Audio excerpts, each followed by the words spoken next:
The prototype is controlling the toys, and the games give us the exact proof we need. Take Kissy Missy for example. We've seen her help us in the games, even risking herself to save us. But then we see the lost footage of her violently attacking Playtime Co. employees during the Hour of Joy. And it doesn't stop there. Huggy Wuggy's escape, another incident, wasn't random either. It was precise, silent, almost calculated. Nothing like the wild, aggressive creature we saw fall down that shaft in Chapter 1. And then there's Catnap.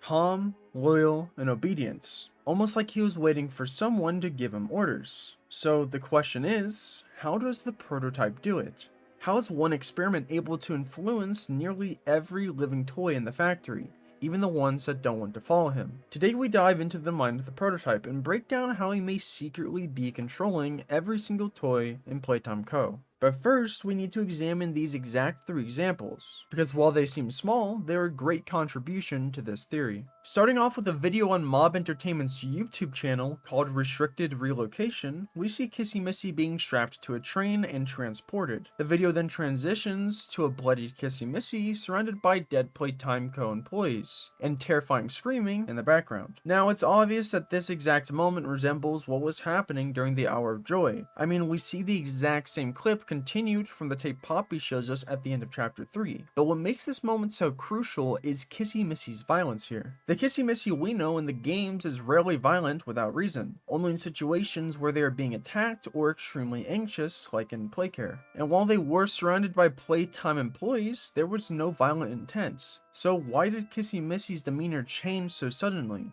And more importantly, why exactly during the Hour of Joy? This is clearly calculated and without a doubt tied to the prototype, because we see similar behavior from not only Kissy Missy, but well-known toys like Huggy Wuggy and Catnap as well. For instance, Huggy Wuggy, otherwise known as Experiment 1170, was one of, if not the most obedient breed ever created by the Bigger Bodies Initiative. There are a few exceptions like Yarnaby for example, but Huggy Wuggy's bigger body was so successful, he was placed as the facility's extra security measure, being placed in one place where no one would expect.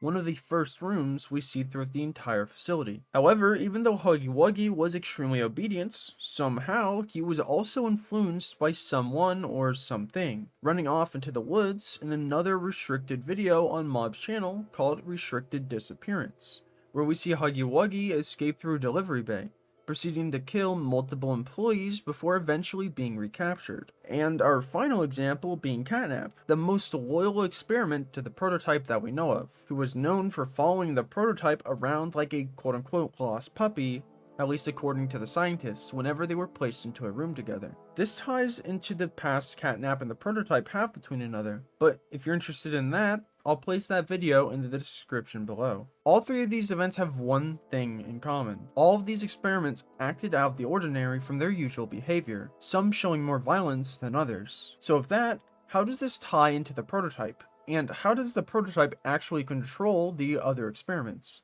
Well, I've created 3 theories, each one providing a possible explanation as to how, and we'll start with the first one. First, the prototype could have a hidden ability that we are unaware of so far. This character is already secret enough as it is, and 4 chapters into the game we still barely have any info on him. But knowing that the prototype has voice mimicking abilities, it's not insane to assume the prototype could have an ability that allows them to brainwash other toys or something similar, whether it be through imagery or eye contact. But there's also a pretty big problem with that theory in itself. Not only is it a huge shot in the dark, which I tend to be good at doing, but if the prototype was able to brainwash anyone through a variety of means, then why aren't the other experiments we ally with against us? Why hasn't the prototype brainwashed them yet? Well, it's simple. It's because he can't. And as cool as it would be to have a brainwashing killer antagonist, it's just not possible here, at least in this timeline. There's a possibility that this could be the case, but as of now, there's just too little information to assume. But that brings me to my second theory, which is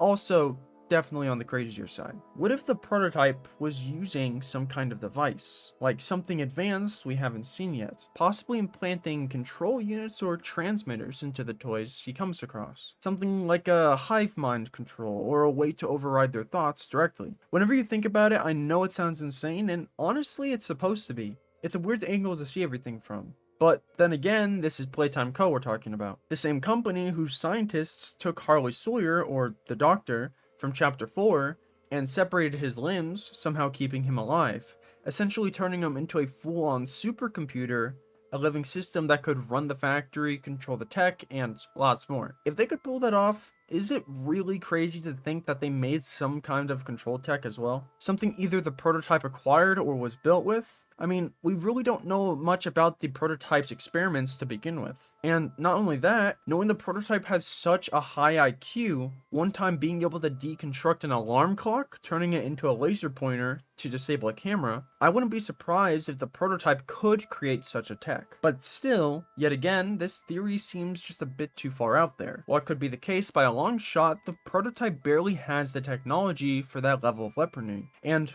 also wouldn't be able to use it on a scale that the Hour of Joy would require. And don't forget the lack of evidence to really support any of it. So while it's an interesting idea in itself, that theory is going to have to go into the pile of misfit theories for now. But this carries us over to my third and final theory, the one that actually fits when you look at the bigger picture, the behavior of the toys, their pasts, and how the prototype pulls the strings. It's clear the prototype doesn't have any magic powers allowing it to brainwash other experiments, but rather the capabilities to heavily manipulate others through pure reasoning. Things like guaranteeing escape if everyone participated for 1 hour. If they all committed, then they would be set free. It's like a salesman trying to sell you something. They sell you the dream and convince you the action you're taking is worth the risk. And by going about this, it sounds exactly like what the prototype was trying to do. And this links almost perfectly to Poppy's untitled tape at the end of chapter 4, a tape where she tells us about the Hour of Joy.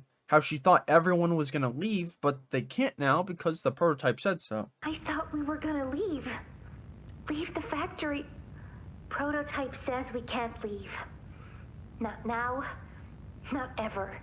From this, it's clear that the prototype most likely convinced the experiments to rebel, showing them the future they could have, free from the restraints of Playtime Co. But in the end, it was all a lie, just another trick to manipulate everyone and gain power. But this leaves one final question. How was he able to communicate to everyone, and how was he able to manipulate all of the experiments and properly stage a rebellion at a specific hour without getting caught? Well, in a spin-off game created by Mob Entertainment called Project Playtime, if you're playing as the killer, you happen to hear a voice in your head. Now, it's not the same voice-mimicking prototype that we hear from Poppy Playtime, but rather a deep, conniving voice attempting to influence the toy to harm Playtime Co. by spitting out statements like, "The others are starving," or "They are trying to build more toys like you."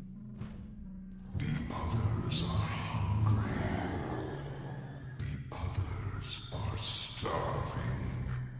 Get up.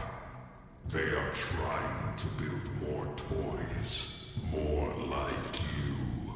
Now, from what I know, this voice isn't necessarily called out as the prototype, but from everything we know, I'd say it's safe to assume that this voice is the prototype, and possibly his true voice. If the experiments were able to hear the prototype's voice in their head, this would mean the prototype gained telepathic communication somehow, and used this to secretly create a plan without Playtime Co. ever knowing what was happening. And from everything we've looked at, it actually explains a lot. It explains how the Hour of Joy was set up, how every experiment knew the exact time to strike, Huggy Wuggy randomly running for the escape, Catnap following him around, Kissy acting violently, and most importantly, how the prototype managed to manipulate so many to do his bidding. It all lines up perfectly, but tell me what you think in the comments below. Thanks so much for watching. If you enjoyed my content, consider watching this next one right here, and as always, I'm Jeeps, and I'll see you next time.